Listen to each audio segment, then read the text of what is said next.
نحمد صلی اللہ رسول الکریم اما بعد اعوذ باللہ من الشیطان الرجیم بسم اللہ الرحمن الرحیم وما خلقت الجن والانس الا لیعبدون صدق اللہ العلی العظیم۔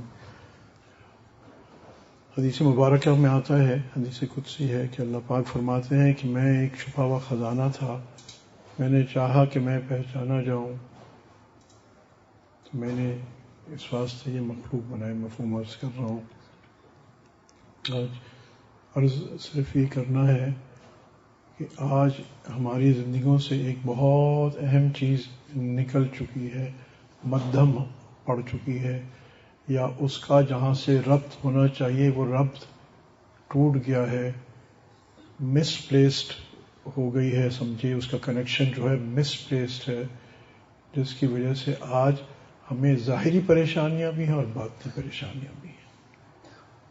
اور وہ کیا چیز ہے؟ وہ ہے عشق۔ انشاءاللہ تھوڑی سی نکات میں مختصر عرض کریں گے کہ عشق کائنات کی سمجھنے کے لیے تھی، وہ انرجی ہے جو اس پوری کائنات کو انٹیکٹ رکھے ہوئے ہے۔ میں ابھی انشاءاللہ قرآن اور حدیث کی دلیل سے آپ سے عرض کروں گا، کیونکہ یہ سمجھنا بہت ضروری ہے۔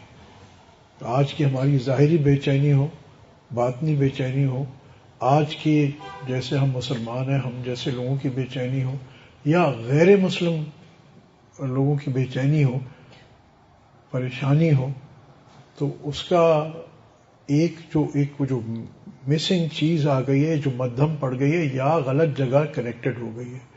یعنی آپ اگر ایک ایسی چیز جس کو 3 فیز پانی کی موٹر ہے، اس کو آپ 3 فیز چاہیے، اور اگر 440 وولٹ چاہیے جس موٹر کو، اس کو اگر آپ 20 وولٹ کے پلگ میں ڈال دیں گے تو ڈالا تو ہے آپ نے، انرجی تو آ رہی ہے، مگر اس سے موٹر چلے گی نہیں۔ سنگل فیز نہیں چاہیے، وہاں 3 فیز چاہیے تھا، وہاں 20 وولٹ نہیں چاہیے تھے، 440 وولٹ چاہیے تھے۔ مگر اگر 440 آئے تو آپ دیکھیے وہ موٹر کیسا بہترین کام کرے گی۔ اب ہماری پریشانی یہ کہ بار بار پلگ چیک کرتے ہیں اس میں پاور آ رہا ہے کہ نہیں، سب آ رہا ہے، مگر غلط پلگ میں ہم نے لگا دیا ہے، سنگل فیز 20 وولٹ پہ لگا دیا۔ مگر اس کا یہ مطلب نہیں کہ حقیقت بدل گئی ہے، یہ ہمارا عمل غلط ہو گیا ہے، یا ہم نے اس کو غلط سمجھ کے جگہ ڈال دیا، مگر حقیقت اپنی جگہ قائم ہے۔ یہ کائنات کی حقیقت کیا ہے؟ Let's go back to the starting of creation. صوفیاء کے نزدیک ایک قول یہ بھی ہے کہ سب سے پہلے جو چیز اللہ پاک نے تخلیق کی وہ نور محمدیہ صلی اللہ علیہ وسلم تھا، اور اس کے بعد پھر اس کے فعل باقی چیزوں کی تخلیق آئی۔ تو پہلا سوال یہ ہے کہ یہ جو نور محمدیہ صلی اللہ علیہ وسلم اللہ پاک نے جب بنایا تو اس نور کے وجود کے آنے سے پہلے کیا چیز تھی جس کی وجہ سے وہ نور بنا؟ یہ نقطہ ذرا سمجھیے گا، اٹس آل کنیکٹڈ، تو اس واسطے ذرا اس کو سمجھیے۔ وہ کیا چیز تھی؟ کیا اللہ پاک نے غصے میں نور محمدیہ صلی اللہ علیہ وسلم بنایا؟ کیا اللہ کی ناراضگی میں نور محمدیہ صلی اللہ علیہ وسلم بنا؟ یا اللہ کی یہ صفت محبت تھی جو پہلے تھی؟ ڈاکٹر صاحب آپ یہ پوچھ رہے تھے نا کہ محبت عالم امر کی ہے یا عالم خلق کی ہے، تو یہ نہ عالم امر ہے نہ عالم خلق ہے، بلکہ ذات الہی کی ہے۔ یہ صفت الہی جو ذات الہی سے کنیکٹڈ ہے، اور اس کا اظہار سب سے پہلے کائنات میں، یعنی جو تخلیق میں آیا، اظہار وہ نور محمدیہ صلی اللہ علیہ وسلم میں آیا، اور اللہ پاک نے، ہم سب اس کو مانیں گے، محبت میں نور محمدیہ صلی اللہ علیہ وسلم بنایا۔ اس کی فردر دلیل، let's look at it from a very logical point of view. اس کی اگر جلال غصے میں بنایا ہوتا تو میرے محبوب صلی اللہ علیہ وسلم کو رحمت للعالمین کا لقب نہ دیا ہوتا۔ دا ویری فیکٹ کہ رسول اللہ صلی اللہ علیہ وسلم کو یہ اس لقب سے پکارا جا رہا ہے، دیٹ مینز وہ اس منصب پہ، یعنی ڈے 1 یا ڈے -1 وہ اس منصب پہ پلیس ہوئے ہیں، اور ان کی صفت اور کامل اور بڑی صفت اور پورے عالموں کے لیے صفت کسی اور نبی کو عالمین کے لیے مخاطب کر کے نہیں گیا کہ یہ صرف اس کی پورے عالم کے لیے ہے. محبوب صلی اللہ علیہ وسلم کو کہا گیا کہ میرے ہم نے جو ہمارے محبوب ہیں یہ پورے سارے عالموں کے لیے رحمت ہیں. تو یہاں سے یہ دلیل ملی کہ جو نور محمدیہ صلی اللہ علیہ وسلم کی تخلیق کی گئی اللہ کی صفت محبت تھی، جس کا یعنی سب سے پہلے اللہ نے اس صفت کا اظہار کیا اور پھر نور محمدیہ صلی اللہ علیہ وسلم تخلیق ہوا. یعنی اس میں ایک اور نقطہ آپ سمجھیے کہ سب سے پہلی محبت جو ہوئی ہے وہ اللہ پاک نے رسول اللہ صلی اللہ علیہ وسلم سے کی ہے. پھر نبی کریم صلی اللہ علیہ وسلم نے اللہ پاک سے محبت کی. یہی بات ہے، جب تک وجود نہیں تھا تو کہاں سے محبت آئے گی؟ یعنی پہلی محبت جو ہے، پہلی محبت ہے. دیٹ مینز یہ اس پوری کائنات کی شروعات جو ہے محبت ہے. اور وہ کس کی؟ یہ بھی ایک نقطہ ہے بہت بڑا جو آج بڑا فقدان ہو گیا ہمارے میں. عشق رسول اللہ صلی اللہ علیہ وسلم. آج عشق رسول اللہ صلی اللہ علیہ وسلم کی بات کرو تو لوگ کہتے ہیں آپ کا فلاں سے تعلق ہے، آپ کا فلاں سے تعلق ہے. ان للہ و انا الیہ راجعون. بھائی ہمارا مجدد صاحب سے تعلق ہے رحم اللہ علیہ، ہمارا حضرت قاسم نانوتوی رحمۃ اللہ سے، یعقوب نانوتوی رحمۃ اللہ علیہ سے تعلق، ان کا قصیدہ بہاریہ تو پڑھیے. ہمارا ابو بکر صدیق رضی اللہ تعالیٰ عنہ سے تعلق ہے، ہمارا صحابہ سے تعلق ہے جو سب عاشق رسول نہیں تھے، فنا فی الرسول تھے. عاشق سے بھی زیادہ عاشق فنا فی الرسول تھے. کامل فنائیت عشق رسول اللہ صلی اللہ علیہ وسلم کی ہر صحابی کو حاصل تھی، کمال درجے. یہ عشق رسول اللہ صلی اللہ علیہ وسلم تھا کہ وہ جو نظر آتا تھا اس کو اس زمانے میں بھی ان کے لیے ان کو بیک اینڈ نظر آتی تھی، فرنٹ اینڈ سے متاثر نہیں ہوتے تھے. وہ جانتے تھے یہ نظر آ رہا ہے، یہ صرف ایک ورچوئل ریالٹی ہے. اور کس کی بات پہ؟ اپنے محبوب. وہ عشق تھا رسول اللہ صلی اللہ علیہ وسلم پہ اور کامل یقین تھا. وہ عشق اتنا قوی تھا کہ انہوں نے اپنا آپ رسول اللہ صلی اللہ علیہ وسلم سے کے حوالے نہیں کیا تھا. ان کے عشق نے پگھلا کے رسول اللہ صلی اللہ علیہ وسلم کی ذات کے اندر اپنے آپ کو فنا کر دیا تھا. یہ جو ایک ٹرمنالوجی آتی ہے فنا فی الرسول، یہ شرک کی باتیں نہیں بتا رہا ہوں، اللہ ہمیں ہدایت دے. اس کے بغیر قرآن کہہ رہا ہے نا، میں بار بار یہ آج مختلف مجالس میں عرض کرتا ہوں، قرآن کوالیفائی کرتا ہے اطیعوا اللہ و اطیعوا الرسول کو. اب شرک ہو گیا رسول اللہ صلی اللہ علیہ وسلم کی بات ماننا. اور وہاں دوسری جگہ قرآن کوالیفائی کرتا ہے کہ میرے بندوں سے کہو اگر تم مجھ سے محبت کرتے ہو نا. ایک سیگا اللہ پاک ہم سے ڈیمانڈ کیا کر رہے ہیں؟ عبادت نہیں. عبادت کیوں ڈیمانڈ کر رہے ہیں؟ لیعرفون، میری معرفت حاصل کرو. عشق معرفت سے کیا ہوتا ہے؟ کسی حسین کو دیکھ لو، اس کی انسان عشق میں گرفتار ہو جاتا ہے. جتنا اس کی صفات کو جانتا ہے، جتنا اس کے حسن کو جانتا ہے، جتنا کمال کو جتنا جانتا رہتا ہے، اتنا اس کی محبت بڑھتی ہے.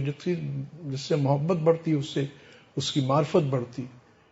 تو یہاں حکم کیا ہو رہا ہے کہ میرے بندوں سے کہو کہ اگر وہ یہ چاہتے ہیں، اب یہ دیکھیے کوالیفائی کر، اگر تم چاہتے ہو کہ اللہ سے تم محبت کرو، اور تم یہ چاہتے ہو اگر تم اللہ سے محبت کرتے ہو، مفہوم عرض کر رہا ہوں، تو تم میری یعنی رسول اللہ صلی اللہ علیہ وسلم کی اطاعت کرو اور اللہ تم سے محبت کرے گا. نو پلیز ایک منٹ کے لیے سوچئے، قرآن ہے. پرابلم یہی ہے نا کہ ایک طبقہ ہے جس نے اس کو برکت بنا لیا اور ایک طبقہ ہے جس نے اس کو ایکیڈیمک بنا لیا. وہ صرف ایکیڈیمکلی ٹھیک ہے، آپ تفسیر پڑھیں سب کچھ کریں، وہ لفظوں سے آگے نہیں جاتا، وہ قرآن کی حقیقت میں نہیں جاتا، وہ عالم محسوسات میں نہیں جاتا. رہ گئی رسم ازا روح بلالی نہ رہی، فلسفہ رہ گیا تلقین غزالی نہ رہی. وہ جو آتا نہیں حدیث مبارک میں کہ قیامت کے روز، قیامت کے قرب میں یہ ایسا معاملہ ہوگا کہ بہت سارے قاری ایسے ہوں گے جو بہت یعنی لفظوں کو بالکل صحیح بڑا کانسنٹریٹ وہ کر کے صحیح ادا کریں گے، مگر قرآن ان کے حلق سے نیچے نہیں اترے گا. قرآن کو سمجھنے کی ضرورت ہے، قرآن کے ظاہر کو اور قرآن کے باطن کو. کیا قرآن یہ صرف جو تاج کمپنی نے چھاپا ہے اور جرمنی کی انک آئی ہے اور برازیل کا پیپر آ گیا، یہ قرآن ہے؟ کیا قرآن اللہ پاک نے آواز میں اتارا ہے یا فونیٹکس میں اتارا ہے؟ اللہ تو آواز سے پاک ہے، تو کیا یہ صحیفہ نہیں ہے؟ یہ واحد کلام اللہ ہے، یہ اللہ کی ذات کا حصہ ہے۔ تبھی تو مسئلہ آیا نا کہ جب امام احمد بن حنبل رحمۃ اللہ علیہ کے زمانے میں کہ مسئلہ آیا کہ قرآن مخلوق ہے، یعنی بعد میں تخلیق کیا ہوا ہے علم خلق سے، یا اللہ کی ذات کا حصہ ہے، قدیم ہے، اللہ کی ذات کا حصہ ہے۔ تو امام احمد بن حنبل رحمۃ اللہ علیہ اس بات پہ بہت انہوں نے سزائیں اور تکلیفیں اٹھائی اس بات پہ کہ نہیں، قرآن اللہ کی ذات کا حصہ یہ ہمیشہ سے تھا۔ تو قرآن کو سمجھنے کی ضرورت ہے، اس کے یہ قرآن ایک قرآن کی سمجھ آتی ہے عقل میں اور ایک سمجھ آتی ہے قلب میں۔ آج یہ قلب کی دنیا تو ہماری بجھ چکی ہے، بس عقل ہی۔ اب جتنی تمہاری عقل ہے، کیا قرآن تمہاری عقل میں آ سکتا ہے؟ کیسے تمہاری عقل میں آ سکتا ہے؟ کیونکہ قرآن کس کا کلام ہے؟ اس ذات جس کا علم لا محدود ہے، جس کا جتنا علم ہوتا ہے اس کے کلام میں، کلام الملوک ملوک الکلام، بادشاہوں کا کلام کلاموں کا بادشاہ ہوتا ہے، تو اللہ کا کلام ہے۔ نبی کریم صلی اللہ علیہ وسلم کی ایک حدیث چھوٹی سی ایک سطر سے فقہا نے کتنے کتنے مسائل نکال لیے، اور اب جتنا غور کرتے جاؤ اور ایک انوار کا جہان کھلتا جاتا ہے، تو وہ تو بے شک وہ بہت بڑی چیز ہے، اور قرآن تو اس سے بھی بڑی چیز ہے۔ تو آپ مجدد الفسانی رحمۃ اللہ علیہ فرماتے ہیں کہ جب مجھ پہ لفظ نون کی حقیقت، نون ایز ان جسٹ نون، ایک آیت نہیں، ایک لفظ نہیں، حرف نون کی حقیقت کھلی، تو اس میں اتنے علوم کے دریات تھے کہ مجھے لگا میں ان میں ڈوب جاؤں گا۔ اور میں بار بار عرض کرتا ہوں، آج ہمارے لیے سمجھنا یہ بہت آسان ہے کہ اتنی سی ہماری چپ ہوتی ہے، اس میں 1 ٹیرا بائٹ ڈیٹا آ جاتا ہے، اتنی سی ہوتی ہے نا، تو ہم کہتے ہیں لفظ نون میں کیا ہے؟ تو اتنی سی چپ مخلوق جو ہے آج بنا لی ہے، جس میں پتہ نہیں کتنا کتنا ڈیٹا آ جاتا ہے۔ تو اللہ کی اس ایک ایک حرف میں جو کلام اللہ، یہ حرف نہیں ہے، وہ اللہ کی ذات سے نکلا ہوا ایک علم ہے، اس کی کوئی حقیقت نہیں ہوگی، صرف تم ظاہر پہ اکتفا کر رہے ہو۔ اس سے ظاہر سے بالکل انکار نہیں ہے، وہ ساری اپنی جگہ ہے، مگر دیکھ لیجئے، ایک تفسیر کسی عام عالم کی ہے، ایک تفسیر حضرت یعقوب چرخی رحمۃ اللہ علیہ کی، ایک تفسیر امام جعفر صادق رحمۃ اللہ علیہ کی، سب میں آپ کو الگ معنی ملیں گے۔ معنی سے مینز کہ الگ حقیقتیں ملیں گی۔ میں بار بار یہ مثال دیتا ہوں کہ سامنے اگر میں ایک سیب رکھ لوں، ایک کلاس 2 کے بچے کو پوچھوں یہ کیا ہے، تو کہے گا جی یہ سیب ہے، اٹس این ایپل۔ میں او لیول کے ایک اسٹوڈنٹ کے سامنے رکھ لوں تو وہ کہے گا جی ہاں جی اٹس این ایپل، اس میں وائٹامن فلانی ہوتی ہے، فلانی ہوتی ہے، فلانی ہوتی ہے۔ پھر اگر میں ایک پی ایچ ڈی کے سامنے رکھ دوں تو وہ اس ایک سیب کے اوپر پوری تھیسس مقالہ لکھ دے گا۔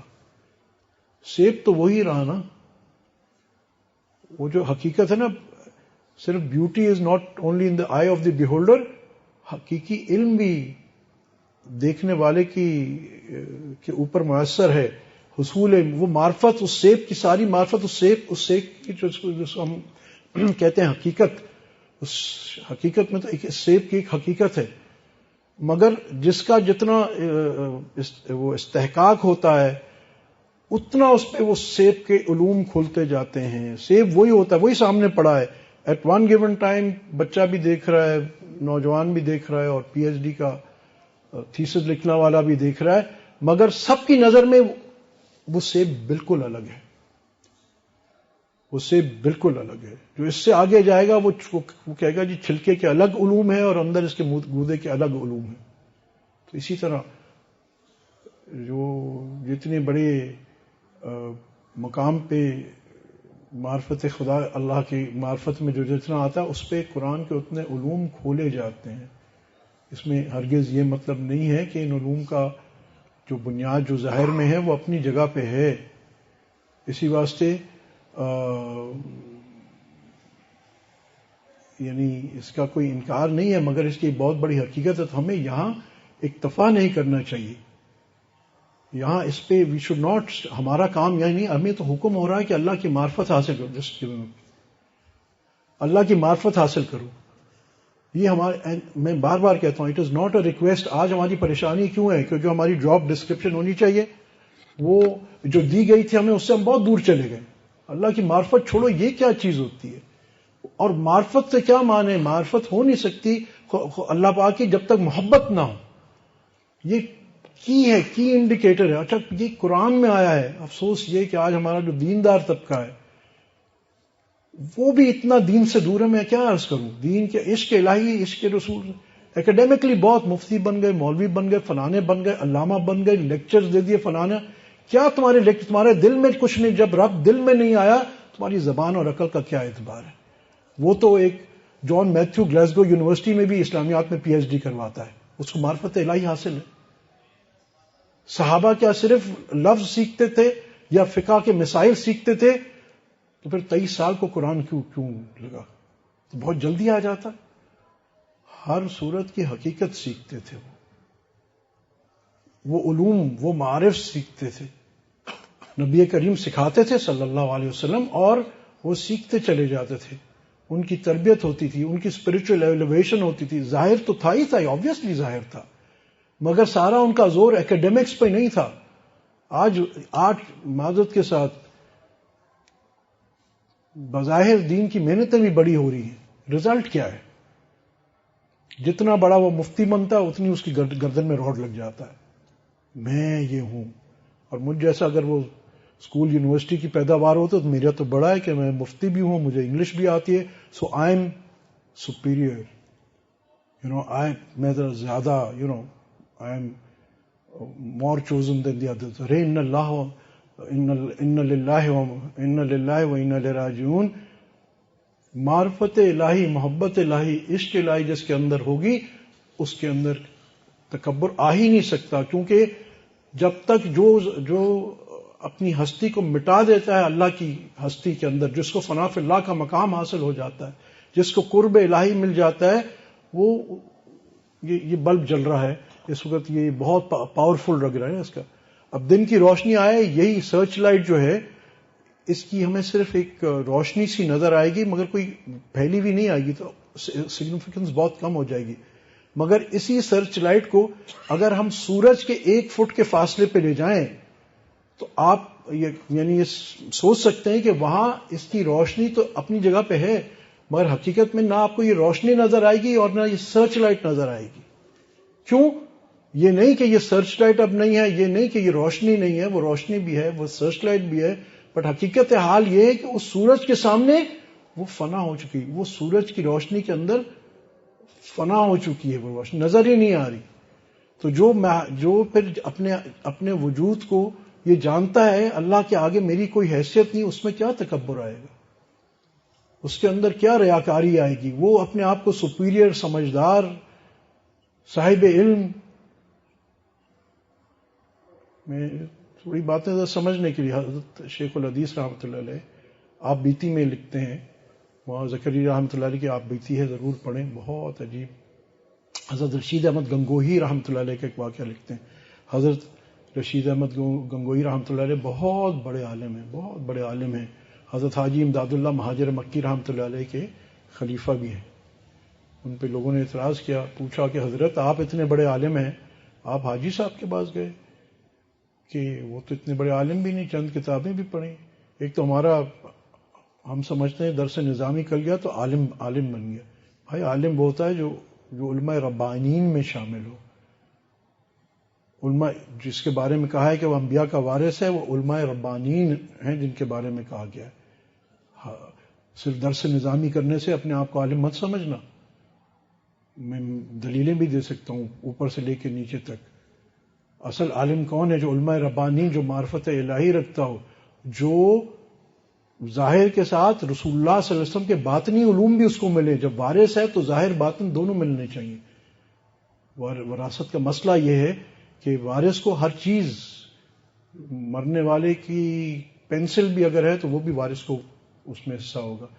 تو علوم نبوی، اور میں کہوں کہ میں وارث ہوں آپ صلی اللہ علیہ وسلم کا، ٹھیک ہے، تو آئے میں نے درس نظامی کیا، ظاہری کیا، مگر وہ جو باطنی حصہ تھا، باطنی حصے کی دلیل بھی آپ کو دے دوں میں، صحیح بخاری کی پہلی حدیث انما الاعمال بالنیات، یعنی سارے حقیقت میں سارے اعمال کی نیت جو ہے وہ حدیث مبارکہ آ رہی ہے کہ یہ تو ہے ہی، اس کا تعلق ہی باطن سے ہے. اس کا یہ ہرگز مطلب نہیں کہ ظاہر کے اعمال نہیں ہونے چاہیے. ظاہر کے اعمال تو لازمی ہیں، ظاہری بات ہے، ظاہر ہے تو باطن ہے. ایک منٹ گزر گیا.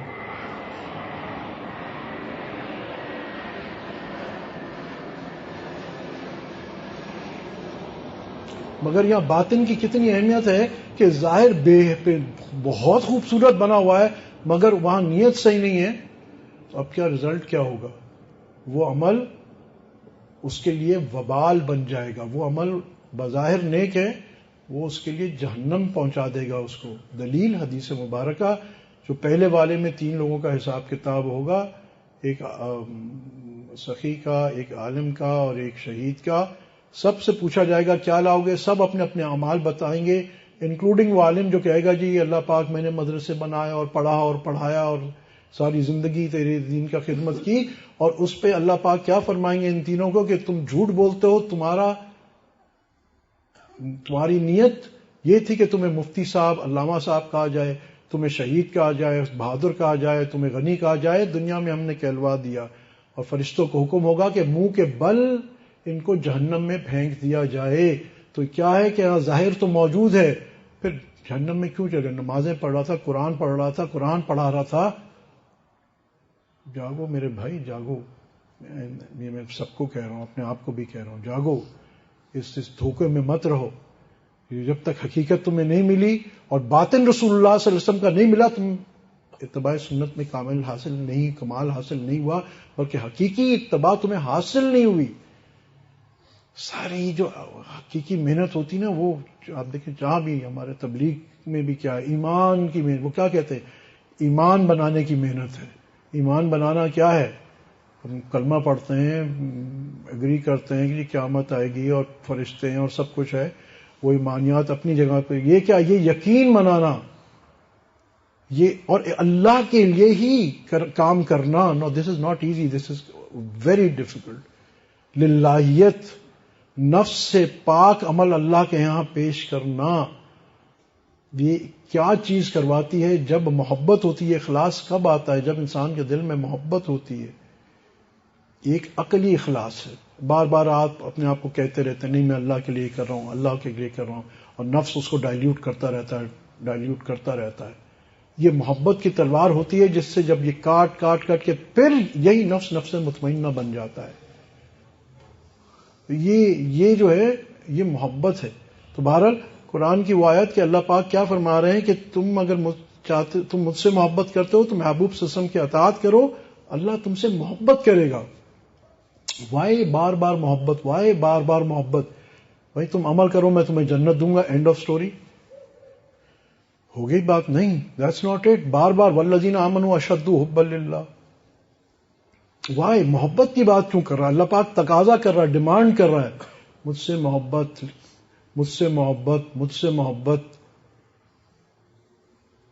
اور آج اسی چیز کا فقدان ہے. ہم نے بہت ظاہری اعمال ہمارے بڑے میں آگے بھائی شیخ صاحب اور ٹوپی اور امامہ اور یہ سب اچھی چیزیں الحمدللہ. ہاں یہ اگر اس میرے نیت میں یہ ہے کہ یہ تو میرا محبوب کا طریقہ ہے، میں ان کی مشابہت کرنا چاہتا ہوں. اب یہ اب دیکھیں آپ میں سے کوئی نہیں جانتا، یہ میں جانتا ہوں یہ ہے کہ نہیں، یا میرا اللہ جانتا ہے. تو اگر یہ میرے عشق نے مجھے یہ کروایا ہے تو کیا ہی بات ہے. اور اگر میرے نفس نے یہ کروایا ہے، شکل چاہے کتنی اچھی ہے، بالکل مطابقت سنت کی شکل ہے، مگر حقیقت میں یہ مطابقت رسول اللہ صلی اللہ علیہ وسلم نہیں ہے. میں بار بار حوالہ دیتا ہوں مجدد صاحب رحمۃ اللہ علیہ کے غالباً دوسرا والیوم میں مکتوب نمبر 54، اس میں 7 درجے مطابقت رسول اللہ صلی اللہ علیہ وسلم کے لکھے ہیں. ایک ہی سنت میں 7 درجات ہیں. میں اس میں نہیں جاتا، مگر آپ خود سوچئے کہ جن چیزوں پہ ہم آج بہت اپنے آپ کو دیندار بنا کے اور خوش بیٹھے ہیں، اللہ اکبر، اور اپنے بت کو، سب سے بڑا بت پتہ کون سا ہوتا ہے؟ یہ اپنی میں کا بت ہوتا ہے. پیر صاحب کو اپنی میں کا بت ہوتا ہے، مولوی صاحب کو اپنی میں کا بت ہوتا ہے، ہم سب کو اپنی میں کا، باقی سارے بت توڑنا بڑے آسان ہے، عبادات بھی ہو جائیں گی، یہ بھی کر لیں گے، گناہ بھی چھوڑ لیں گے، آخر میں میں ہوں، میں نے ایسی بیعت کی، میں نے اس کو ایسا کر دیا، میری وجہ سے اس کو ہدایت ملی، ان للہ و انا الیہ راجعون۔ تو قرآن کیا کہتا ہے، واللہ غالب علی امرہ ولکن اکثر الناس لا یعلمون، اللہ اپنے مفہوم ہے، اللہ اپنے ہر امر پر غالب ہے مگر اکثر لوگ نہیں سمجھتے۔ تم نے قرآن کو کیا سمجھا ہے؟ جب تمہاری نگاہ میں تم خود، تمہارا اپنا وجود تمہیں نظر آتا ہے، یہ سب سے بڑا شرک ہے۔ میں تھوڑی باریک باتیں کر رہا ہوں مگر ماشاءاللہ آپ لوگ سب سمجھدار ہیں۔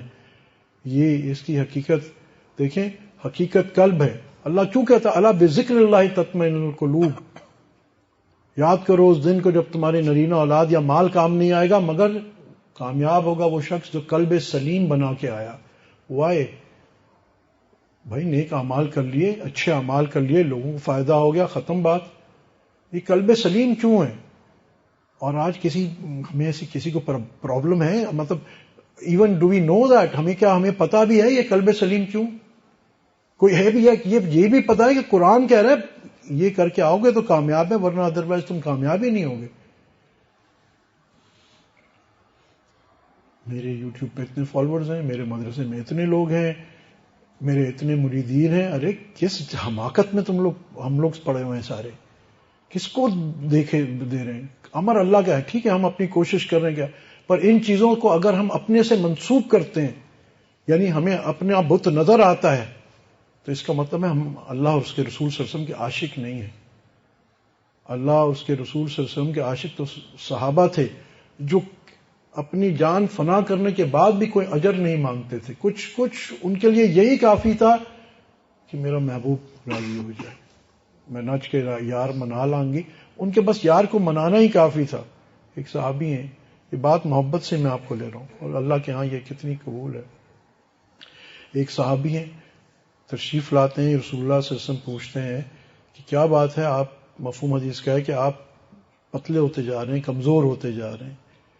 تو انہوں نے کہا یا رسول اللہ، میری ایک فکر ہے، ایک سوچ میرے ہے کہ اب تو ہم جب چاہتے ہیں آپ کے پاس حاضر ہو جاتے ہیں، آپ کا دیدار کر لیتے ہیں، تو جنت میں آپ کا جانا یقینی ہے اور ہمارا پتہ نہیں ہم جائیں نہ جائیں، اور اگر چلے بھی گئے جنت میں تو آپ تو ساری رحمت اللہ علیہ دو جہانوں کے سردار ہیں، آپ کی جنت تو کہاں ہوگی اور ہم پتہ نہیں کہاں ہوں گے۔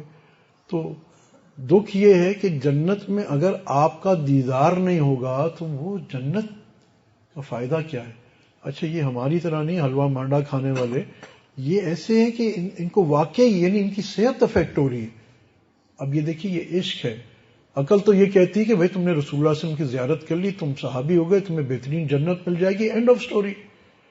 وہاں ان کو جنت میں بھی مقصود جنت کی عیاشیاں نہیں ہیں، اور وہ بھی اللہ کی نعمت ہے، یہ نہیں کہ وہ جنت اللہ کی نعمت نہیں ہے، اس کی وہاں کی نہریں، گھر، وہ واٹ ایور، وہ سارا بے شک وہ بھی اللہ کی نعمت ہے، مگر وہاں ان کا مقصود کیا ہے؟ مجھے میرا یار مل جائے۔ وہ کہتے ہیں محبوب تیرا دیدار نہیں تو وہ جنت کیا ہے؟ اب کمنگ بیک ٹو مولانا روم، یہ تھوڑی چیزیں میں واپس جوڑ رہا ہوں تھوڑا اس کو، کہ جب مولانا روم اس بانسری کی مثال دے رہے ہیں کہ وہ بانسری کس بات پہ رو رہی ہے، کہ وہ اپنی اصل سے، وہ فراق میں رو رہی ہے، وہ جدائی میں رو رہی ہے، تو یہ صحابی اس اندیشے پہ رو رہے ہیں کہ میں محبوب صلی اللہ علیہ وسلم سے جدا ہو جاؤں گا۔ اس پہ کتنا، یعنی ان کو جنت، یہ لوگ جنت نہیں سمجھتے تھے کیا ہے جنت۔ علی رضی اللہ تعالیٰ عنہ فرماتے ہیں کہ اگر جنت اور دوزخ میرے سامنے بھی آ جائے تو میرے ایمان میں رتی برابر فرق نہیں آئے گا۔ یعنی اتنا ان کو یوں سمجھے کہ دیکھ رہے ہیں جیسے، تو جو اتنی بڑی چیز دیکھ لے اس کے بعد بھی وہ کہتا ہے کہ فرماتے ہیں کہ سامنے بھی آ جائے میرے ایمان میں فرق نہیں آئے گا۔ اب وہ اس مقام کے صحابہ، اب ایک صحابی یہاں یہ فرما رہے ہیں کہ یا رسول اللہ آپ نہیں ہوں گے اس جنت میں؟ اچھا آپ وسلم خاموش ہو گئے، بات تو صحیح کہہ رہے ہیں، تو اس کا جواب کہاں سے آتا ہے؟ یہ عشق ہے، اس کا پاور آف عشق میں آپ کو بتا رہا ہوں کہ یہ آسمانوں کو ہلا دیتا ہے، اللہ پاک کی رحمت کو ہلا دیتا ہے۔ اللہ پاک پھر وہی فرما دیتے ہیں محبوب جو جس سے محبت کرے گا قیامت میں وہ اس کے ساتھ ہوگا. تو صحابہ فرماتے ہیں جب یہ آیت آئی تو ہم اتنی خدا کی قسم ہمیں تو اتنی خوشی کسی مفہوم میں کسی چیز پہ ملی نہیں مگر اس آیت میں کہ اب ہمیں ایک بات پتا تھی ہم جیسے بھی ہمیں عشق رسول اللہ صلی اللہ علیہ وسلم. اچھا اب اس کائنات کے میں تھوڑا سا وقت کے حساب سے اس کائنات کی جو حقیقت ہے جیسے میں نے کہا کہ کیونکہ ہم اپنے اصل سے جدا ہو گئے وہ ہماری حقیقت ہے اور مقصود اللہ کی ذات نے ہمیں بتا دیا کہ ہمیں یہ واپس کنیکٹ میں تمہیں دنیا میں بھیج ہی اس واسطے رہا ہوں تاکہ تم مجھ سے کنیکٹ کرو اور یہ کنیکشن قلبی ہے عقلی نہیں ہے.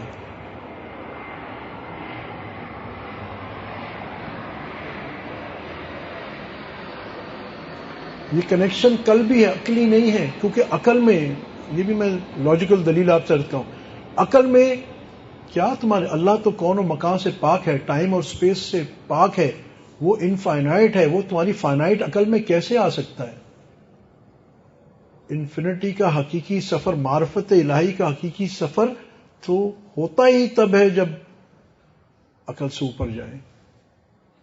بلا خوف و خطر آتش نمرود میں کود پڑا عشق ہے عقل ابھی محو لب و بام عقل ابھی سوچ ہی رہی ہے اور یہ عشق ہے جو کہاں سے کہاں پہنچا دیتا ہے. پھر یہ قلب ہے جس کے اوپر علوم قرآن کے علوم قرآنی کی حقیقت قلب پہ کھلتی ہے. اس کی بھی میں آپ کو قرآن حدیث میں مبارک سے دلیل دیتا ہوں کہ اب اللہ پاک یہ فرما رہے ہیں کہ مجھے نہ زمین مفہوم ہے نہ زمین سما سکتی ہے نہ آسمان مگر مومن کا قلب. تو اس کا مطلب ہے یہ قلب ہے وہ حقیقت جہاں اللہ کی معرفت آتی ہے جہاں قرآن اور حدیث کی حقیقت سمجھ میں آئے گی جہاں اس کائنات کی حقیقت نظر آئے گی جہاں معرفت الہی کی حقیقت نظر آئے گی. یہ قلب ہے. عقل میں استعداد ہی نہیں ہے عقل میں یہ استعداد ہی نہیں. اور اس قلب کو اللہ نے کیوں بنایا ہے اللہ کیا کہتا ہے میں یہاں سما سکتا ہوں. پھر اور یہ قلب کیسا ہے اللہ کہتا ہے یہ تو میرے لیے ہے. ہاں اس میں 1% بھی کوئی اور ہوگا تو مجھے شرک منظور نہیں ہے. یہ صرف میری یہ قلب میں نے بنایا اپنی محبت کے لیے بس. اس میں رتی برابر بھی کسی اور کی محبت آ گئی ہمیں منظور نہیں. واپس لے جاؤ یہ سودا منظور جب تک یہ 100% یہ مقصود. آج اب میں اس پہ آ جاتا ہوں کہ ہاؤ ڈز دس افیکٹ اس آج ہماری زندگیوں میں کیسے افیکٹ کر رہے ہیں. حضرت آپ تو بڑی اچھی آپ نے فلسفے کی بات کر دی اور فلانا بات کر دی اور علمی نقطہ کوئی علمی نقطہ نہیں ہے میرے دوست. یہ ساری میں آپ کو پریکٹیکل باتیں بتا رہا ہوں. آج کے جو مسائل ہیں وہ ہوئی یہ ہم نے کام چھوڑ دیے. میں بار بار عرض کرتا ہوں soft where of the universe یہ اس طرح لکھی گئی ہے. جب اللہ پاک کہتے ہیں کہ تم تقوی اختیار کرو میں تمہارے کو رزق وہاں سے دوں گا جہاں سے تمہارا گمان بھی نہیں ہے. پہلے بھی میں نے عرض کیا تھا علماء اس کی تفسیر فرماتے ہیں کہ تمہارے تمام مسائل وہاں سے حل کروں گا جہاں سے تمہیں گمان بھی نہیں ہے. دیٹ مینز ایک پکی ٹکی بات ہے.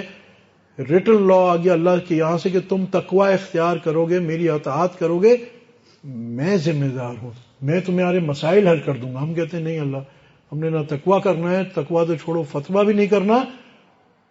اور پھر جب ہمیں مسائل آتے ہیں پھر ہم دنیاوی دروازے سے کھٹکھٹاتے ادھر ادھر. ظاہری بات ہے ان دروازوں میں کچھ ہے نہیں. کبھی ایک دروازے میں ذلیل ہوتے ہیں کبھی دوسرے میں کبھی تیسرے میں پریشان ہو جاتے ہیں. ابھی ڈاکٹر صاحب سے یہی بات ہو رہی تھی کہ لوگ یعنی ایک تو دینی طور پہ لوگوں کے پاس ٹارگٹ نہیں ہے.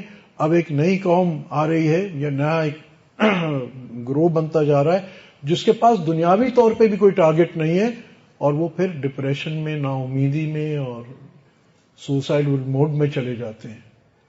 میں ان سے یہ عرض کر رہا تھا کہ اصل میں کیا ہے ہمارے پاس تو بڑا ہمیں یہ تو پتہ ہے کیونکہ ہماری نالج ڈیفینیٹو ہے اللہ سبحانہ تعالیٰ سے آئی ہے نا. ہمیں پتہ ہے کہ ہمیں تو واپس اپنی اوریجن سے ریکنیکٹ ہونا ہے. وہ ہمارا پوائنٹ آف سکسیس وہاں ہے کہ اللہ سبحانہ تعالیٰ تک واپس اس کے قرب معرفت محبت حاصل کرنی ہے. تو ہمیں تو پتہ ہے ہم ایسا نہیں کہ ہمیں ہماری منزل کا نہیں پتہ. اور پھر اس کے تحت اس کا پاتھ بھی پتہ ہے کہ اللہ کی محبت کیسے عشق رسول اللہ صلی اللہ علیہ وسلم. عشق رسول اللہ صلی اللہ علیہ وسلم میں کیا ہے؟ اطاعت رسول اللہ صلی اللہ علیہ وسلم. اچھا اطاعت رسول اللہ صلی اللہ علیہ وسلم میں کیا ہے؟ اور this is a point I been trying to make پہلے بھی، کہ ہمارے کرنٹ ڈے پرابلمز کا حل ہی اطاعت رسول اللہ صلی اللہ علیہ وسلم میں. ہمارے ماڈرن ڈے پرابلمز کا حل رسول اللہ صلی اللہ علیہ وسلم کی اطاعت میں اگر ہم نہیں کریں گے تو یہی ہوگا جو آج ہو رہا ہے. میں نے کل بھی مثال دی تھی کہ اس وقت دنیا میں سب سے بڑا اگر کسی نیشنل ڈیٹ کسی ملک کا ہے تو امریکہ کا ہے. وہ اتنے سیانے، اتنے بڑے اور اتنے ترم خان ہیں، کوئی حل نہیں ان کے پاس، وہ بڑھتا ہی چلا جا رہا ہے. تو اگر ان کی عقلیں اتنی زیادہ ہیں اور ییل اور ہارورڈ سے بڑے بڑے اکانومسٹ نکالتے رہتے ہیں، تو بھائی ان کو تو سب سے پہلے سرپلس میں ہونا چاہیے تھا. مگر یاد رکھو ایک اور بھی سافٹ ویئر ہے جو اللہ پاک نے قرآن میں لکھی ہے کہ دیکھو تم صدقات دو گے میں تمہارا برکت دوں گا، مال بڑھا دوں گا، اور سود مال تمہارا گھٹا دے گا. یہ اللہ پاک کی ایک پروگرامنگ ہے، یہ باطن میں ہے مگر حقیقت میں یہی ہے اور ہو رہا ہے اور ہم دیکھ رہے ہیں. مگر افسوس یہ ہے کہ جس طبیب کی دوا سے بیماری بڑھی ہے، واپس ہم پھر اسی طبیب کے پاس جا رہے ہیں اور پھر بیماری بڑھے گی. مگر اس بات کو ماننے کو تیار نہیں ہے کہ حقیقت میں جو بیک اینڈ ہے جب تک وہاں سے کنیکٹیوٹی نہیں ہوگی، اور یہ کنیکٹیوٹی پھر میں اس میں آتا ہوں let's try to sum it up, کہ یہ کنیکٹیوٹی جو ہے اس کا آسان رستہ اور واحد رستہ عشق الہی، عشق رسول اللہ صلی اللہ علیہ وسلم. یہ میں بہت پریکٹیکل بات کر رہا ہوں، میں صرف یعنی ایموشنل باتیں نہیں کر رہا ہوں کہ it has only to do with our emotions. دیکھو یہ عشق الہی ہے، یہ عشق الہی ہے. وہ کہتے ہیں نا فیتھ کین موو ماؤنٹنز، تو فیتھ کا تعلق قلب سے ہوتا ہے. یہ عشق الہی ہے جو قلب میں ہوتا ہے، کہ جس کی وجہ سے صحابہ کو کیا مرتبہ دنیا میں حاصل ہوا. تمیم داری رضی اللہ تعالیٰ عنہ اور مشہور صحابی ہیں، مدینہ میں عمر رضی اللہ تعالیٰ عنہ کے زمانے میں ایک کہتے ہیں کتنی 7 کلومیٹر یا کتنی لمبی ایک غار سے آگ نکلی جو 7 کلومیٹر پھیل گئی تھی. دس از جب کائنات کی کنجی ملتی ہے نا، تو اللہ پاک یوں سسٹم کو کہ محمد سے وفا تو نے تو ہم تیرے ہیں صلی اللہ علیہ وسلم، کہ محمد سے وفا تو نے تو ہم تیرے ہیں. یہ جہاں چیز ہے کیا، لوح و قلم تیرے ہیں. حقیقت میں محمد صلی اللہ علیہ وسلم سے وفا کیا ہے؟ عشق. کیونکہ عشق میں پھر انسان اپنے محبوب کا مطیع ہوتا ہے، پھر وہاں نافرمانی ممکن نہیں ہے. آپ کہتے ہیں چلو میری ریمونریشن میں کچھ کمی ہو جائے مگر میں ایکسٹرا کام نہیں کروں گا. عشق جزا سے پاک ہو جاتا ہے. سوداگری نہیں، یہ عبادت خدا کی ہے، بے قدر جزا کی تمنا بھی چھوڑ دے. تو کیا ہے، عشق جزا کی تمنا سے پاک ہوتا ہے. عشق بس اپنا محبوب چاہتا ہے، اپنی ذات بھی نہیں چاہتا. عشق محبوب کو پانا بھی نہیں چاہتا. میں آپ کو ایک عجیب بات عرض کروں، عشق کیونکہ جب میں ہوتا ہی نہیں ہوں تو میں کیا محبوب کو پاؤں. وہ اپنے محبوب میں فنا ہو جاتا ہے. وہ اپنے محبوب سے شوخی سی ہے سوال مقرر میں ہے کلیم، مقام رضا یہ ہے کہ تقاضا بھی چھوڑ دے. یہ عشق ہے، یہ اللہ اور اس کے رسول کا عشق ہے. اور خدا کی قسم جس کو یہ نصیب ہوا، جن لوگوں کو ہم دیکھتے ہیں ہمارے اکابرین اور اولیاء کرام اور صحابہ کی زندگی میں، ان کی زندگی کیسی راحت کی تھی، کیسے سکون کی تھی. ہاتھ میں کچھ نہیں بس دل بادشاہ تھے. اور یہ بھی ایک نقطہ میں آپ سے ذرا واضح کر دوں، رسول اللہ صلی اللہ علیہ وسلم کا فقر اختیاری تھا، اضطراری نہیں تھا. یہ نہیں کہ وہ عہد کا پہاڑ آتا ہے، یہ بھی حدیث مبارکہ ہے جس کا مفہوم عہد کا پہاڑ آتا ہے، کہتا ہے میں سونے کا بن جاؤں رسول اللہ علیہ وسلم آپ کے ساتھ ساتھ چلوں، اور آپ منع فرماتے ہیں. اس کا مطلب یہ جو فقر ہے اختیاری ہے، اضطراری نہیں ہے. اور پھر جو مطابقت رسول اللہ صلی اللہ علیہ وسلم میں چلتے ہیں، اللہ پاک اپنے دوستوں کو یہ چیزیں عطا فرما دیتے ہیں. تو ان کا جو فقر ہے وہ اختیاری ہوتا ہے، اضطراری نہیں ہوتا. مگر بات یہ ہے کہ وہ اتنے اپنے محبوب میں فنا ہوتے ہیں، ان کو ان کھلاؤں کی ہمیں تو بہت ضرورت ہوتی ہے، ایسی گاڑی، ایسا گھر، ایسا فلانا. منع نہیں ہے، حق حلال کا ہو، شریعت کے مطابق ہو تو ہاتھ میں ہو دنیا، منع نہیں ہے. صحابہ کی امام ابو حنیفہ رحمۃ اللہ علیہ، شیخ عبد القادر جیلانی رحمۃ اللہ علیہ، عثمان رضی اللہ تعالیٰ، بہت سارے اس طرح حضرات، عبید اللہ احرار رحمۃ اللہ علیہ ہمارے سلسلے نقشبندیہ کے بہت بڑے بزرگ گزرے ہیں. تو یہ سارے حضرات وہ ہیں کہ جن کے ہاتھ میں دنیا تھی اور بہت زبردست دنیا تھی. بہاؤالدین زکریا ملتانی رحمۃ اللہ بہت مالدار تھے. یہ بھی عجیب قصہ آپ کو سنا دوں. بہت لوگ اس زمانے میں، تو وہ تو پرانا زمانہ تھا، آج سے 800 سال پرانے، تو اور یہ تھا کہ جو یہ فقیر لوگ ہوتے ہیں اللہ والے تو بہت فقر فاقے میں ہوتے ہیں، ان کے پاس بڑا مال تھا. اکثر لوگ آ کے ان کو تان کرتے تھے کہ آپ کے پاس تو ایسا مال ہے، تو کوئی جواب نہیں دیتے. تو کہتے ہیں ایک وقت ملتان میں فاقہ وہ قحط آ گیا. بولے جب قحط آیا تو کئی لوگ آئے اپنا مال اناج اور وہ سب ہمیں دے دیں، ان کے اناج کے بہت زیادہ کئی گودام تھے اناج کے. بولے نہیں، اور اپنے سارے گوداموں کے دروازے کھول دیے کہ جاؤ مفت، فری آف کاسٹ. ان لوگوں کے ہاتھ میں دنیا تھی، یہ دنیا کو استعمال کرتے تھے اللہ کی. عبید اللہ احرار رحمۃ اللہ علیہ کا مشہور قصہ ہے کہ عبد الرحمن جامی رحمۃ اللہ علیہ، آپ نے نام سنا ہوگا، وہ جب ان کی خانقاہ پہ گئے عبید اللہ احرار رحمۃ اللہ علیہ کی کہ بڑے بزرگ ہیں دیکھ تو لوں، تو جب وہاں پہنچے تو خانقاہ پہ دیکھا کہ ایک بڑا شاہانہ، ان کے گھوڑوں کی میخیں جو ہیں وہ سونے چاندی کی ہیں. تو دروازے پہ پہنچتے ان کے منہ سے ایک شعر نکلا، ایک مصرع نکلا، نہ مرد آنچا کہ دنیا دوست آ رکھے. وہ مرد نہیں ہے، اللہ والا نہیں ہے جو دنیا کو دوست رکھے. تو بس وہ تو دل کھٹا ہو گیا، یار یہ تو کوئی دنیا دار آدمی ہے، تو ایسے ہی مشہور ہوا ہے. تو مگر یہ حقیقی لوگ تھے. اس دور میں بہت سارے فراڈیے بھی ہیں، ان سے دھوکہ مت کھانا، مگر فراڈیوں کی وجہ سے حق کی تلاش مت چھوڑنا. یہ ہے. بہرحال انہوں نے یہ مصرع پڑھا اور جانے لگے تو کشف ہو گیا عبید اللہ احرار رحمۃ اللہ علیہ کو. الحمدللہ میں 2 بار وہاں سمرقند میں ان کے مزار پہ حاضری کی نعمت نصیب ہوئی ہے. تو وہ آدمی بھیجا، جاؤ اس کو، اس فقیر کو ادھر بلاؤ. بلایا، کہا کہ بھئی کیا ہوا، آپ آئے تھے یہاں، جا رہے ہیں؟ کہ حضرت بس وہ خانقاہ دیکھنی تھی، بس میں دیکھ لی، میں جا رہا ہوں. تو انہوں نے بہت انسسٹ کیا کہ نہیں، 1 رات یہاں گزار لیں. تو اب مرتا کیا نہ کرتا، انہوں نے کہا اچھا ٹھیک ہے. تو رات کو عبد الرحمن جامی رحمۃ اللہ علیہ جب سوئے تو کیا دیکھا ہے خواب میں کہ روز محشر قائم، محشر کا میدان قائم ہے، ان کا حساب کتاب ہوا اللہ کے ساتھ. اللہ پاک کہتے ہیں جامی تیری 1 نیکی کم ہے، تو 1 نیکی کہیں سے لیا تو جنت، ورنہ تو جہنم کا فیصلہ ہے تیرے لیے، جا. تو وہ جامی رحمۃ اللہ علیہ دیکھتے میں ادھر گیا، والدین کے ادھر ادھر کرتے کرتے کسی نے 1 نیکی نہیں دی. تو واپس میں، اب وہ واپس جا رہے ہیں اللہ پاک کے پاس کہ بس، اور یہ ہوتا ہے فیٹ اکمپلائی، اب تو جاؤں گا اور جہنم کا فیصلہ ہے. اتنے میں وہ دیکھتے ہیں کہ عبید اللہ احرار رحمۃ اللہ علیہ گھوڑے پہ آتے ہیں کہ عبد الرحمن کیا ہو گیا؟ بولا حضرت 1 نیکی کم ہے، اللہ پاک نے کہا لے آؤ ورنہ تمہارے لیے جہنم ہے. تو کہتے اچھا اتنی سی بات، لے میری نیکی لے لے. تو بس پھر فیصلہ ہو گیا ان کے حق میں. تو وہ جب صبح اٹھے تو سمجھ گئے کہ یہ تو کوئی واقعی کو اللہ والا ہے. تو وہ جب صبح ناشتے پہ تھے تو حضرت نے ان سے کہا کہ آپ نے کل ایک مصرع کہا تھا. اب کہاں تھا؟ وہ اس خانقاہ کی گیٹ کے اوپر. تو آپ نے ایک مصرع کہا تھا. تو بڑے شرمندہ ہوئے، نہیں حضرت کوئی ایسی بات نہیں. بولا نہیں، آپ نے ایک مصرع کہا تھا، آپ کہیں تو صحیح. بولا کہ نہ مرد آچا کہ دنیا دوست آرت، وہ مرد نہیں ہے جو دنیا کو دوست رکھتا ہے. تو کہا آپ نے بالکل صحیح کہا، مگر آدھی بات کہی ہے. نہ مرد آنچا کہ دنیا دوست دارت، اگر دارت برائے دوست دارت، اگر رکھتا ہے تو دوستوں کے لیے رکھتا ہے. تو یہ اچھا، یہ پوزیشن قلب کی ہے. یہ وہ لوگ ہیں، امام ابو حنیفہ کے آپ نے قصے سنے ہوں گے.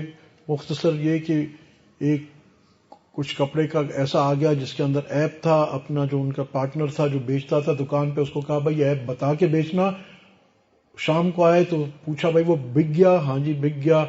تو گاہک کو بتا دیا تھا کہ اس میں عیب ہے؟ او ہو حضرت میں تو بھول گیا تھا. تو کہتے ہیں امام صاحب رحمۃ اللہ نے سارے دن کی سیل جو ہے وہ صدقہ کر دی کہ پتہ نہیں اس میں کون سا سکہ اس حرام، حالانکہ وہ دانستہ بھی نہیں تھا. اچھا چلو بھائی اتنی اماؤنٹ، اگر 10 درہم کا وہ کپڑا تھا تو 10 کی 10 درہم آپ صدقہ کر دیں یا کچھ کریں. نہیں، سارے دن کی کمائی. دل میں نہیں تھی نا، دل میں نہیں تھی نا. یا دل میں کیوں نہیں تھی؟ کیونکہ دل میں اللہ کی محبت تھی. عبد القادر جیلانی رحمۃ اللہ علیہ. اب یہ محبت کی بات آ رہی ہے. لک واٹ محبت ڈز.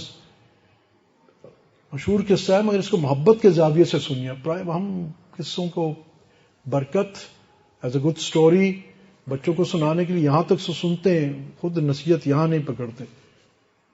ایک بندہ بھاگ کے آتا ہے، حضرت آپ کے جو 3 مال کے بھرے جہاز آ رہے تھے تجارت کے ڈوب گئے. حضرت نیچے دیکھتے ہیں، اوپر دیکھ کے کہتے ہیں الحمدللہ. 4-5 دن بعد پھر وہ شخص بھاگتا آتا ہے، حضرت مبارک ہو، خبر غلط تھی، آپ کے 3 جہاز جو ہے نا وہ بچ گئے. پھر نیچے دیکھتے ہیں، اوپر دیکھتے ہیں الحمدللہ. تو وہ بندہ بڑے پریشان ہوتا ہے، حضرت سمجھ میں نہیں آئی، جہاز ڈوبے تو آپ نے الحمدللہ کہا، اور آج جہاز واپس مل گئے ہیں تو آپ کہتے ہیں الحمدللہ. انہوں نے کیا کہا؟ انہوں نے کہا کہ بات یہ ہے کہ میں نے الحمدللہ نہ ڈوبنے پہ کہا تھا نہ جہاز بچنے پہ کہا ہے. میں نے اس وقت جب تم نے مجھے بتایا کہ جہاز ڈوب گئے ہیں تو میں نے فوراً اپنے دل کو ٹٹولا کہ تیرے میں کوئی غم تو نہیں آیا، یہ تو اللہ کی امانت تھی، اللہ نے لے لی، تیری تھی نہیں، دل میں کوئی غم تو نہیں آیا. تو میں نے دیکھا کہ دل میں میرے کوئی غم نہیں آیا. یہ کیسی بادشاہت ہوگی؟ 1 منٹ اس کو آپ ذرا یہاں تصور کریں نا. اسی واسطے یہ کہتے ہیں نا ولایت کے یعنی پہلا ہی مقام یہ آ جاتا ہے کہ جب مدح اور تنقید برابر ہو جاتی. یہاں کوئی اثر نہیں ہوتا، نہ کوئی انسان کسی کی مدح پہ کوئی خوش ہوتا ہے، نہ تنقید پہ کوئی پریشان ہوتا ہے. تو یہاں وہ کہہ رہے میں نے دل کو دیکھا، اس میں کوئی پریشانی نہیں تھی، کوئی کچھ نہیں تھا. بھائی ان للہ و انا الیہ راجعون، اللہ کا تھا، اس نے لے لیا، سو واٹ ٹو می، میرا تھا ہی نہیں. کہہ دینا آسان ہے. کہا میں نے اس کیفیت پہ الحمدللہ کہا. پھر جب آپ آئے دوبارہ آپ نے کہا کہ یہ مال واپس بچ گیا، تو میں نے دوبارہ اندر دیکھا کہ تیرے اس دل کو خوشی تو نہیں ہوئی دنیا ملنے پہ. ان لوگوں کی نزدیک حالانکہ بہت مال ہے، مگر کہا میں نے اندر دیکھا تو دل میں کوئی خوشی نہیں تھی اس پہ. اس دل کی کیفیت پہ میں نے الحمدللہ کہا. تو یہاں کیا بات پتہ چلی کہ اس دل کو، یہ قلب سلیم، اس دل کو بنانے کی آج ضرورت ہے. آج ہمارا دل ہی نہیں بنا. جس کے پاس پیسہ ہے آج وہ بھی پریشان، جس کے پاس نہیں ہے وہ بھی پریشان، جس کے پاس انتہائی پیسہ ہے وہ انتہائی پریشان. اس فقیر کے پاس تو سٹاٹا 1 سے لے کے 10 تک ہر کوئی آتا ہے، اور میں آپ کو یقین سے بتاتا ہوں اتنے پریشان، جتنے وسائل اتنے مسائل. میں تنقید ٹونٹ نہیں کر رہا ہوں، میں بار بار کہتا ہوں مقصود ٹونٹ تنقید نہیں ہے، بٹ ایک اویئرنیس ہے، خدا کا نام ہے. اللہ آپ سب کو، ہم سب کو برکت نصیب فرمائے، ظاہر بھی دے باطن بھی دے، فروانی عطا فرمائے. مگر ضرورت کس بات کی کہ یہ دل کو بنا لو گے نا تو وہی پیسہ جتنا ہوگا اس میں اللہ سکون ڈال دے گا، محبتیں ڈال دے گا، جو ہم کہتے ہیں برکت. نا واٹ از برکت؟ دل کا سکون، گھر کا انٹیکٹ رہنا، گھر میں امن، محبتیں، سکون، عزتیں. باہر نکلے عزتیں، کتنی مزے کی زندگی ہے، سکون کی زندگی ہے، خوبصورت زندگی ہے. مگر یہ کیا ہے؟ یہ تب ہوگا جب بولیا رب ملدا انہوں جنہاں دیاں نیتاں سچیاں نے. پلیز اپنی نیتوں کو ٹولے. صرف آپ کا ظاہر، آپ کا کام بھی اچھا ہے مگر نیت، اس کو ٹٹولیں. اور پھر دوسری بات ہے جو اللہ پاک کا حکم ہے، واپس ریکنیکٹ، آؤ اپنی اصل پہ آؤ. مجھ سے والذین آمنوا اشد حبا للہ. میں پھر ہی آخر میں یہ ریپیٹ کرتا ہوں کہ حب اللہ کے لیے آپ صلی اللہ علیہ وسلم سے عشق ضروری ہے. صحابہ وہ معیاری جماعت ہے ہمارے لیے، بینچ مارک ہے نا. سب صحابہ میں ایک چیز کامن ہے، عشق رسول اللہ صلی اللہ علیہ وسلم. سب سے کامیاب ہستی انبیاء کے بعد سب سے اونچے مقام کی کون ہے؟ ابو بکر رضی اللہ تعالیٰ عنہ. اور صدیق اکبر رضی اللہ تعالیٰ عنہ کو سب سے بڑا ترہ امتیاز کیا ہے؟ عشق رسول اللہ صلی اللہ علیہ وسلم. اور ان لوگوں کی سکسیس کتنی ہے، کامیابی کتنی ہے، ٹائم اور سپیس کو پار کر گئی ہے نا. ٹائم کو تو ہم دیکھ رہے ہیں نا، 1400 سال بعد بھی ان کی مدح بیان کی جا رہی ہے، 1400 سال بعد بھی ان کی عزتیں ہیں. اور جن لوگوں نے ان کی مطابقت کی، آپ جائیے داتا گنج بخش صاحب رحمۃ اللہ علیہ کے مزار پہ، بابا فرید رحمۃ اللہ علیہ کے مزار پہ آپ جائیے، ابھی بھی لوگ وہاں جا کے قرآن پڑھ رہے ہیں، تلاوت کر رہے ہیں، اصالہ ثواب کر رہے ہیں. ابھی بھی لوگ اللہ کے نام پہ دے کے اور اس کا اصالہ ثواب ان اولیاء کو دے رہے ہیں. مجھے اپنے پردادا کا شاید نام نہ پتا ہو، مگر مجھے شاہ رکن عالم رحمۃ اللہ علیہ کا، بہاؤالدین زکریا ملتانی رحمۃ اللہ علیہ کا، اور بابا فرید، ان سب کے نام پتہ ہے. نہ میری رشتہ داری ہے، نہ ہم زبان ہے، نہ علاقہ سیم ہے. مگر اللہ نے عزتیں ڈالی وہاں. ٹھیک ہے, اب وہ ایک الگ ٹاپک ہے کہ ان مزارات پہ جا کے اگر کوئی شرک بدعت کر رہا ہے وہ ایک الگ چیز ہے, دیٹس رانگ. مگر آج بھی اللہ نے ان کا نام رکھا ہے, اور بہت سارے لوگ جو وہاں ذکر اذکار تلاوت کر رہے ہیں, اور وہاں اللہ پاک وہاں لوگ لنگر کر رہے ہیں اللہ کے نام پہ, اور مخلوق کو فائدہ ہے, اور سب ان کا نام اللہ نے ٹائم اور اسپیس سے آزاد کر دیا ہے. آج بھی ان کے دلوں میں محبت ہے, رسپیکٹ ہے, حقیقی رسپیکٹ ہے. ہمارے پولیٹیشنز کی طرح نہیں, جرنیلوں کی طرح نہیں, ہمارے بزنس مین کی طرح نہیں, ہمارے بیوروکریٹس کی طرح نہیں جن کے منہ پہ رسپیکٹ ہے, پیچھے کچھ نہیں.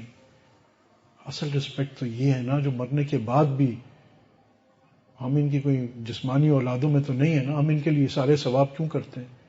ہمارے بڑوں کا تو طریقہ یہ, مزار پہ جانے سے پہلے پتہ نہیں کتنا ذکر اذکار اور ایصال ثواب اور تلاوت کر کے پھر جا کے وہاں ہدیے پیش کرتے ہیں. یہ پورا یہ بھی ایک الگ حقیقت ہے جو آج ہم لوگ آشنا ہی نہیں ہے قرآن اور سنت کے تحت یہ کس طرح کرنا چاہیے. بٹ اینی وے, تو اپنے اندر محبتیں پیدا کریں اللہ اور اس کے رسول کی. پلیز ایک کانشیس ایفرٹ کریں. جہاں ہم ظاہری اسباب اپنے مشکل پریشانیوں کو دور کرنے کے لیے کر رہے ہیں, وہاں یہ سمجھیں اس ظاہر میں جب تک طاقت نہیں بنے گی, تاثیر نہیں, اس کی ایفیکسی نہیں ہوگی, ہم صرف رنگ برنگی گولیاں لے رہے ہیں جس کے اندر کچھ نہیں ہے. جب اللہ اور اس کے رسول کی محبت آئے گی نا, دس از اے ویری بہت آسان ٹوٹکا میں آپ کو بتا رہا ہوں, پھر خود نہ آپ کے لیے نماز پڑھنا مشکل ہوگا, نہ آپ کے لیے اپنی نظر کی حفاظت مشکل ہوگا, نہ کانوں کی حفاظت مشکل ہوگا, نہ چھوٹی سی بھی جو کوئی قربانی آ گئی, کوئی مشکل آ گئی. یہ زندگی ہے نا, دنیا ہے, یہیں ساری مشکلات آئیں گی, جنت میں تو نہیں آئیں گی. مگر جب یہاں مشکلات آپ کو کچھ بھی آ جاتی, جب اللہ رسول کی محبت ہوتی ہے تو پھر انسان فوراً کہتا ہے فَإِنَّ مَعَ الْعُسْرِ يُسْرًا إِنَّ مَعَ الْعُسْرِ يُسْرًا. اوہو, اللہ نے تو مجھے کہا ہے کہ ہر پریشانی کے بعد راحت ہے, اور پھر راحت ہے. علماء فرماتے ہیں ایک پریشانی کے بعد 2 راحتوں کا وعدہ کیا گیا. تو سب سے بڑی بات حقیقت بھائی عشق کی نظر سے دیکھیے. ارے اس سے اب جو ہو سو ہو, مگر اللہ نے کہہ دیا, دیٹ مینز اللہ کتنا خوش ہے. یعنی اللہ پاک جب مجھے آزمائش میں ڈالتا ہے تو اللہ مجھے کتنی فردر مائنیوٹلی دیکھ رہا ہے. اللہ کی رحمت مجھ پہ کیسی متوجہ ہے, اللہ مجھے دیکھ رہا ہے, یہ میرا بندہ ہے, میں نے اس کو تکلیف دی. اب یہ دیکھو صبر کرتا ہے, اگر کر لیتا ہے وہ کہتا ہے اب میں تجھے ڈبل دوں گا, اور اتنا دوں گا جتنا میں تجھے چاہوں گا. وہ آپ کو دینا چاہتا ہے. اب جب محبت ہوتی ہے نا, وہ کہتا ہے جب محبوب نے کچھ بھی مانگ لیا, میری جان بھی مانگ لی ہے, تو ہو یہ تو میرے لیے سعادت ہے. یہ دل کی کیفیت ہے. عقل اس کو نہیں تسلیم کرے گی. عقل کیلکولیشن کرے گی, او اس میں مجھے تکلیف ہے, فلانا ہے. یہ آج اسی واسطے جو ہم سب عقل کے بندے بنے بیٹھے ہیں, اور خاص طور پہ یہ عقل ہے جو ہمیں دہریت کی طرف لے کے جاتی ہے, اور پھر ہمیں ایسا گھماتی ہے اور ایسا کنفیوز کرتی ہے, اور پھر آخر میں ہم اپنے وجود کو خود ہی خودکشیاں کر لیتے ہیں. آپ دیکھ لیجئے سب سے زیادہ خودکشیاں کہاں ہیں؟ فن لینڈ, جاپان, سویڈن, یہ سارے وہ ممالک ہیں کہ جہاں ان لوگوں کا جو خدا ہے پیسہ, وہ سب سے زیادہ وہاں بیٹھا ہوا ہے. مگر وہ خدا ان کو نہیں, وہی خدا ان کو مروا دیتا ہے ان کا پیسہ. کیونکہ حقیقی طور پہ آج وہاں بھی چاہے کرسچینٹی ہے, جوڈزم ہے, وہ بھی حقیقت میں کتنا ہے, وہاں بھی کوئی کون فالو نہیں, وہ بھی دہریت جیسے ہی ان کا آج ایمان بنا ہوا ہے. تو اس کا نیٹ ریزلٹ کیا ہے کہ سب کچھ ہوتے ہوئے بھی بے چینی. ابھی میں ان کو مثال دے رہا تھا مائیکل جیکسن کی, سب کچھ ہوتے ہوئے بھی پیسہ, fame, wine, women, song, X Y Z, connection, P R, اٹھاؤ فون اور کلنٹن سے بات کرو, اور پھر ڈرگز, اوور ڈوز اور ڈرگز, اور مر گیا. یہ پھر اس کی بھی تنقید نہیں ہے, صرف سوچنے کا مقام ہے. اس کا مطلب ہے کہ کیا غلط ہو گیا کہ اس کے پاس ادھر گھر ادھر گھر, اتنا دنیا بھر میں جانا پہچانا, اور ٹاپ کنیکشن, سیلیبریٹیز سے کنیکشن, اور خود اتنا بڑا سیلیبریٹی سو ایز ٹو سے. تو پھر کیا ہوا اس کو, اس کے یہ پیسہ اور فیم اور شہرت اور نفس کی ہر خواہش پوری کرتے کرتے کرتے سکون کہیں نہیں ملا, مسائل حل کہیں نہیں ہوئے. ظاہر کی پکچر کچھ بھی ہو, مسائل حل نہیں ہوئے. مسائل جو ہمارے آج بھی حل ہوئیں گے بہت آسان ہے. میں آپ کو نمازیں پڑھو, یہ پڑھو, وہ تو پڑھنی ہے، ساری کرنی ہے، مگر کتنا آسان ہے اگر ہمارے دل میں عشق آ جائے. ماں کے دل میں بچے کا عشق ہوتی ہے، رات کے 3 بجے بھی اٹھتی ہے. بچہ اپنا پیمپر خراب کر لے، رات کے 3 بجے ماں اٹھے گی، اپنی راحت کو قربان کرے گی اور بچے کی راحت دیکھے گی. یہ عشق ہے، یہ عشق ہے جو کرواتا ہے. تو میرے بھائی اللہ کے لیے اس پہ تھوڑا توجہ دو جاؤ. اور یہ عشق والوں سے حاصل کیا جاتا ہے. یہ بات آپ کو ماننی ہے نہیں ماننی، بہرحال ہمارے علماء مفتی تقی عثمانی، مفتی رفیع عثمانی، اشرف علی تھانوی رحمۃ اللہ علیہ، جہاں بھی دیکھ لیں سارے ہمارے اکابرین نے اسی طرح عشق حاصل کیا ہے، اس کے بعد کام کیا ہے. حقیقت جب تک نیت کی تصحیح نہیں ہوتی، اس میں اخلاص نہیں آتا، کام نہیں ہوتا، کام میں تاثیر نہیں ہوتی. کسی لائن کا بھی کام ہو، ظاہر میں کتنا ہی بڑا کام ہے، اگر اندر اخلاص نہیں ہے، عشق الہی نہیں، عشق رسول صلی اللہ علیہ وسلم نہیں ہے، تو کچھ عرصے تک ہو سکتا ہے وہ شعبدہ بازی رہے. حقیقت اور ہمارے جو پائیدار کام ہے، آپ دعوت تبلیغ کے کام کے تو کیسا پائیدار کام ہے کہ ایسا ایک چھوٹا سا درخت لگا اور آج کہاں ہے؟ دارالعلوم دیوبند چھوٹا سا درخت کہاں ہے؟ ہمارا جامعہ اشرفیہ ہو گیا، بنوری ٹاؤن ہو گیا، جامعہ علوم اسلامیہ، کہاں چھوٹے چھوٹے شروع ہوئے تھے، مگر وہ اخلاص تھا کہ آج پوری دنیا میں وہ درخت پھیل گیا. عشق سلوشن کیا ہے؟ ان کے ملنے کی ہے بس ایک ہی راہ.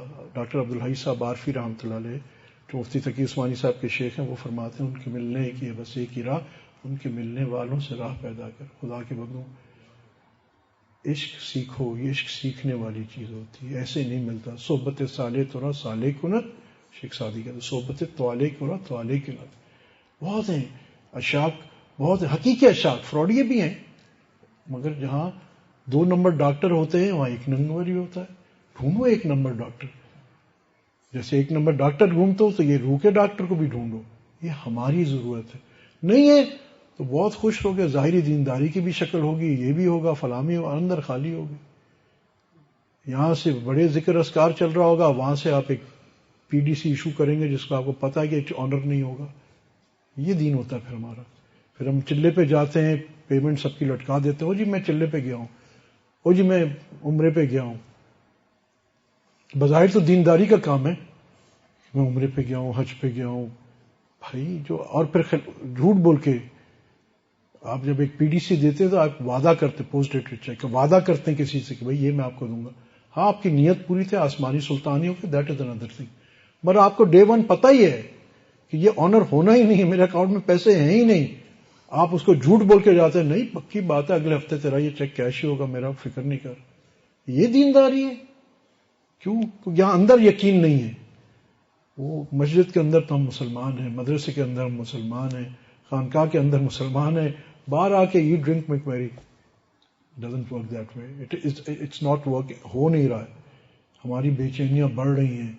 یہاں ہم نے پاکستان میں کبھی کاؤنسلنگ اور اس قسم کے لفظ سنے تھے؟ میری عمر میں، میرے بچپن میں، جوانی میں تو نہیں تھے.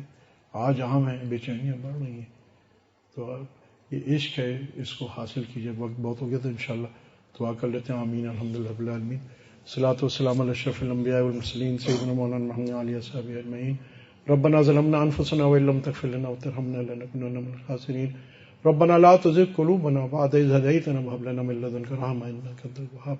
ربنا آتنا في الدنيا حسنة وفي الآخرة حسنة وقنا عذاب النار وقنا عذاب القبر وقنا عذاب الحشر وقنا عذاب الميزان. یا حی یا قیوم برحمتک نستغیث. اللہ ہمیں بھی اپنی محبت، تعلق، معرفت، پہچان نصیب فرما. اپنی محبت نصیب فرما. رسول اللہ صلی اللہ علیہ وسلم کی پکی سچی دائمی محبت نصیب فرما. قولاً فعلاً صورتاً سیرتاً ظاہراً باطناً رسول اللہ صلی اللہ علیہ وسلم کی اتباع نصیب فرما. اللہ ہم سب تمام بیماروں کی کو شفائے کاملہ عاجلہ نصیب فرما. اللہ تمام پریشان حالوں کی پریشانیاں دور فرما.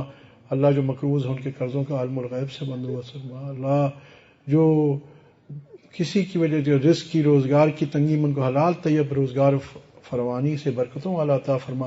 اللہ جو گھریلو پریشانی میں ان کی گھریلو پریشانیاں دور فرما. اللہ جو صاحب اولاد ہیں ان کے اولاد کو نیک اور صالح بنا. جو بے اولاد ہیں ان کو نیک اور صالح اولاد عطا فرما. جو نرینہ اولاد کے خواہش مند ہیں ان کو نرینہ اولاد عطا فرما. اللہ جن گھروں میں جوان بچے ہیں ان کے نیک اور صالح رشتوں کو بندوبست فرما. جن گھروں میں ناچاکی، نا اتفاقی، وہاں محبتیں اور الفت نصیب فرما. اللہ ہمارے اس ملک پاکستان کو دین کا قلعہ بنا، امن کا گہوارہ بنا، یہاں کے رہنے والے کو ایک اور نیک بنا. اللہ ہماری تینوں حرمین کی حفاظت فرما، خانقاہوں، مدارس، دعوت و تبلیغ کے کام کی، ختم نبوت کے کام کی حفاظت فرما، ہمارے علماء حق، مشائخ حق کی حفاظت فرما۔ اللہ جتنے حاضرین ہیں، ابھی سن رہے ہیں، بعد میں سنیں یا وہ غائبین ہیں، سب کی دل مراد شریعت کے مطابق پوری فرما، سب کی آفات پریشانیاں دور فرما۔